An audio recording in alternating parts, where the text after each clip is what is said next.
Hey, what's going on, Ram fans? Going to do things a little bit differently this week. I'm going to combine my power rankings with my Rams Up Straight Up picks into one video or one pod, if that's where you're getting this content. And the reason for that is, well, there are some really interesting games coming up in week 7, much more interesting than last week, I think. Not a lot has changed in the power rankings. Pretty straightforward. Couple of minor changes, and that's about it. Let's get into that first, shall we? The first thing we have to talk about is the green room. Who is in the green room and who is no longer in the green room? And if we look at last week, we had the Saints, Seahawks, Steelers, Chargers, Cardinals, and Bucks in the green room. Dropping the Cardinals out, that was a really poor performance in Green Bay, just turning the ball over again and again. And the Bucks are no longer in this green room, and that's for a good reason. And the Cowboys are the new addition. So Cardinals falling out, the Cowboys dropping from the top 12 into the green room, and the Bucks out of the green room into the top 12. And this is the only place you're going to find the changes. Changes in my top 12 is at the very bottom here. Still have the Falcons at number 12. Pulled away late against the Panthers there to get a win. And then there's the Bucks, who had a big win against the shorthanded Saints. So the Bucks actually leapfrogged the Falcons. Now I know the Falcons won that game between the two teams. That was a super tight game in Atlanta. And you could argue that the Falcons should not have won that game, but I'm putting the Bucks above the Falcons. Everything else is pretty well. Everything else is exactly the same. You have the Eagles at 10, Packers at 9, 49ers at 8, Commanders at 7, and so on. You see all the rankings there. Vikings remaining my number 1 team. So 1 through 10. No changes. Vikings, Ravens, Chiefs, Texans, Lions, Bills, Commanders, 49ers, Packers, and Eagles. Now, the two spots that a lot of people might be questioning is, should the 49ers have jumped up more? And, I was tempted to move them above the Commanders. The fact that the Commanders lost against my number 2 team and it was a close game, while the 49ers more or less had their way with the Seahawks. But let's not fall into that recency bias thing here. The 49ers are still only 3-3, and they've been banged up. They're going to start getting, hopefully they'll get CMC back here pretty quickly. And until he gets back, not going to elevate them much higher. If they go on a 3 or 4 game win streak without him, yeah, okay. I'm sure they'll find themselves back in the top 4 or 5. But for now, I left them at 8. And yeah, I could go either way on that. Maybe the 49ers above the Commanders. And the other thing is the Lions are really impressed with that win against the Cowboys. I'm interested to see how much the loss of Aiden Hutchinson is going to affect them. Could they possibly trade for Hassan Reddick to help them out? I don't know if he's the same type of player. If he'd be a good fit for that defense, I'll let Paul, and I'll pose that question to Paul and Ian maybe during our Wednesday night roundtable, have an answer for you. But at this moment, kind of leaving it as it is, no changes in the top 10, a little bit of shuffling in the green room, and the Bucks leapfrogging into the top 12, leapfrogging over the Falcons into the number 11 spot. So let's get into our Rams Up Straight Up picks, and this is a dicey week. Last week, you heard the news. It's all over the internet, right? I went 14-0. And as impressive as I'd like to call that impressive, but this is probably the one week you kind of got a shot at going 14-0. There weren't a lot of games that were really that difficult to pick for me. Now, our buddy Pete went 12-2. To give you an idea of, I think across the board, most game pickers, that's what we're calling ourselves. I don't want to use the word expert. Not an expert here. I think most game pickers did pretty well in week 6, though. So let's roll into my Rams Up Straight Up picks for week 7.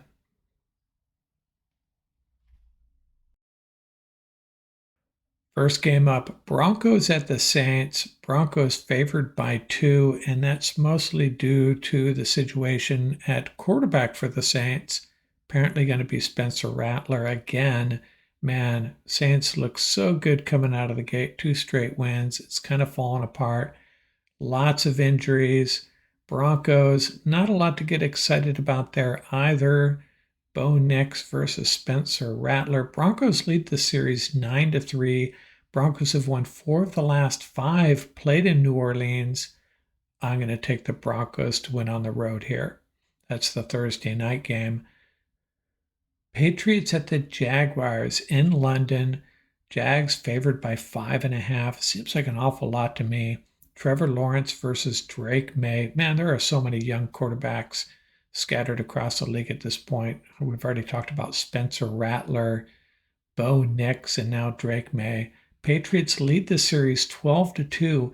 5 of those 14 games have been in the playoffs, including 2 AFC championship games won by the Patriots. Patriots need Ramondre Stevenson back really bad. Jags defense has struggled, second worst in the league, allowing 390 yards per game. Patriots offense is the third worst by yards per game. Patriots defense, no great shakes either. The only unit of these 4 that is even approaching mediocrity is the Jags offense. And I am taking the Jags to win this game. I think it'll be extremely close. In London, home game for the Jags. I have a sneaky suspicion the crowd is going to favor the Patriots. Seahawks at the Falcons. Falcons favored by 2.5. The Seahawks made a trade this week, trading for the Jags interior defensive lineman Roy Robertson Harris. Seahawks defense has really struggled. Byron Murphy has been out. He's expected back. I was reading a Seahawk blog about this trade, wondering if that meant Murphy is maybe not coming back as soon as expected, or just maybe it's a dissatisfaction with some of the other interior guys. But regardless, Seahawks lead the series 12 wins, 9 losses. Seahawks have won 3 of the last 4 in Atlanta, the lone exception being that 2017 playoff game. Falcons ended the Seahawks season. I am taking the Falcons to win this, and it probably will be extremely close. This Falcons offense, though, starting to roll a little bit, and Seahawks defense, as I have said, continues to struggle. Seems like they've struggled for years here. Bringing in the Ravens defensive coordinator as their head coach was hopefully a step in the right direction, but not really happening as quickly as the leadership there would like. I'm taking the Falcons. Again, probably a very close game. Titans at the Bills. Bills favored by 8.5. Titans, by yards per game, the best in the league. 249 yards per game, pretty darn good. And the Bills, they just traded for Amari Cooper, by the way, adding to that receiving core for Josh Allen. The Bills are going to win this game. I think it'll be lower scoring and a little tighter than you think. This might be a game you want to take the Titans in the points, but yeah, I probably wouldn't do that either if I have to be honest. Bengals at the Browns, one of the least appealing games on the schedule. Bengals favored by 5.5. Man, there's just no juice on that offense at all. Pretty good defense. Bengals, now they're on one of their little winning streaks, and they'll probably win this one as well. Texans at the Packers, one of the more attractive games on the schedule, on the slate this week. Packers are favored by 3. Packers lead the series. They've only played 5 times. Packers have 4 wins. Jordan Love, those wide receivers are going to make a difference here. But don't sleep on this Texans defense. We all know about C.J. Stroud, his receivers, pretty good running game. But their passing defense, giving up just 163 yards per game. So this is an interesting matchup. This Texans secondary versus these Packers wide receivers. And the Packers are one of the teams that I think are getting a little more love than they deserve. Texans, hey, they were my AFC Super Bowl pick, and probably going against the grain here. Sure, most folks are picking the Packers. I am taking the Texans. Texans win on the road in Green Bay. That's a tall order. I think they get it done. Dolphins at the Colts. Colts -3, and man, the Dolphins nation must be one of the saddest in the league.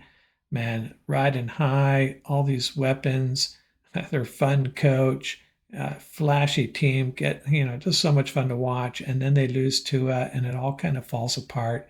And the Colts are just one of those teams that, they're always just pretty good. I'm not sure who's going to be the quarterback this week. Going to be Joe Flacco again.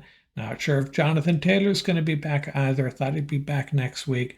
So, a couple of uncertainties as I'm making these picks, but I will take the Colts to win it at home. Another prime attraction this week, the Lions at the Vikings. Vikings favored by 2.5. This is going to be a high scoring game. I think the Lions are going to put points up on the board, and I think the Vikings are going to take advantage of Aiden Hutchinson not being in there. I think the Vikings are the lesser team in this matchup. The Lions should win this game if we're at a neutral site or if we're in Detroit, but I'm going to roll with the Vikings. Lions coming off that big win in Dallas and then losing their star defender. That's a little much to overcome. This is probably the one game I feel least confident about. Could easily go with the Lions here. Vikings aren't going to go undefeated, but I think they're going to win this one, and maybe they're going to lose the following Thursday night. I don't know who they're playing. I have no idea, but hoping they lose Thursday night after they take care of the Lions. Eagles at the Giants. Eagles favored by 3. It's amazing how our view of the Eagles has changed over the last year, and what has changed on their roster? Not a whole lot, really. I think the loss of their defensive coordinator started to show late last year. John Gannon going over to the Cardinals. And then this year they've added Saquon Barkley, and that looked like a really big addition. Barkley, man, he's going to be fired up for this game. But the Giants will be fired up to stop him. Going to be a feisty game, I have a feeling, but I will take the Eagles. Panthers at the Commanders. Panthers favored by 7.5. Easy one to pick. It's just a matter of, are they going to cover? I think they will. Jaden Daniels and the Commanders notch another win. Chiefs at the 49ers. 49ers favored by 1. Rightfully so. Basically a pick'em game. Give 1 point to the visiting team. A Super Bowl rematch. No Christian McCaffrey, though. Jordan Mason returned to practice. He got dinged up last week. He should be good to go. I don't know where to go with this game, really, but I'm going to go with my heart, which is really bad advice, but I'll take the Chiefs. Jets at the Steelers. Steelers 1.5 point underdogs. The Jets will be rolling with Davante Adams. Pittsburgh fans must be going, come on now, really? Not great timing for us. I think the Jets will win this one. I think it'll be a low-scoring game. 2 pretty darn good defenses. Aaron Rodgers and Davante Adams and Garrett Wilson versus Justin Fields. I don't know. Yeah, I like the Jets' chances in this one. Ravens at the Bucks. Ravens favored by 3.5. Ravens come in with the top offense in the league, 454 yards per game. Bucks defense not too shabby either. The Ravens defense, as I've mentioned a couple of times over the past couple of weeks, they're not what they used to be. Basically a middle rung defense, and Tampa Bay's defense isn't that great either, really. So there's going to be some points scored in this one. Lamar Jackson and Baker Mayfield are going to both light it up, I think. I'm going to take the Ravens. Going to be a lot of points on the board, though. Chargers at the Cardinals. Cardinals 2.5 point underdogs at home. Real concerns about the Chargers offense moving forward. Under 300 yards per game. This is a game they could get it going a little bit. I'm expecting Marvin Harrison to be out. Cardinals, man, the Cardinals at times have looked really good, but overall kind of depressing. Thought they were going to be more advanced under this new regime than they are at this point. Chargers get the win. And then we have our Rams hosting the Raiders. Point spread started at 5.5. I think it's up to 7. And I don't think it has anything to do with the Devontae Adams trade. I think it has to do with Cooper Kupp looking like he's going to play. And maybe a lot of sharps going in early on the Rams. I can only guess. But the point spread has been climbing.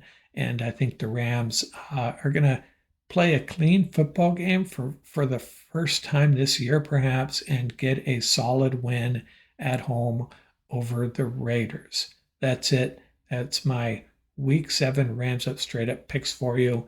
14-0 last week. I doubt that's going to happen again. 15 games on the slate this week, so I guess it's impossible, but hopefully I'll get double digit correct here and widen my lead over Pete Prisco over at CBS Sports.